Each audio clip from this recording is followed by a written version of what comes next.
Hello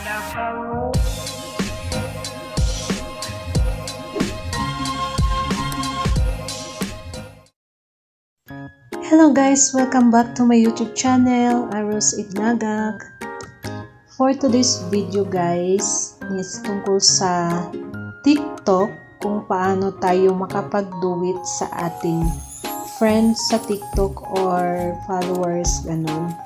So, ayan, start lang tayo sa ating TikTok. I enjoy being alone.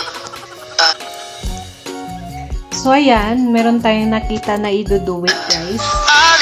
Search natin si YouTube on TikTok. So, ayan, punta lang tayo sa ating share. And then, meron tayong makikita sa do-it. Ayan, sa baba na do-it. So, i-click lang natin siya guys.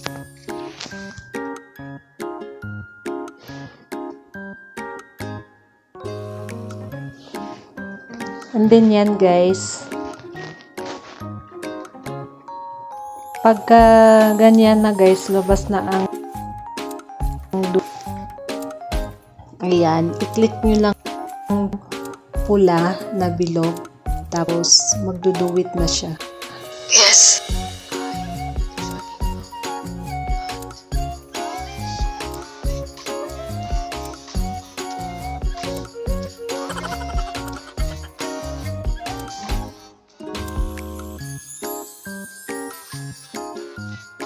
So, pagkatapos niyan, ine-next lang natin siya.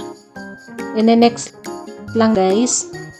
And then, pagkatapos nyo ng description dito sa taas, ayan, click nyo lang tong post guys, and then magpo-post na siya. Ganun lang guys. So, hindi ko na lang siya ipo-post kasi tutorial lang naman to. So, kung meron kayong itatag, ayan, meron kayong tag or add link. And then, who can watch this video kung gusto mong ikaw lang. So, meron ditong only me or friends only. Tapos, allowed, ayan, more option. So, ganun lang guys. And then, i-post. And then, magpo-post na siya sa inyong profile. So, ganun lang. Thank you for watching and don't forget to subscribe. God bless.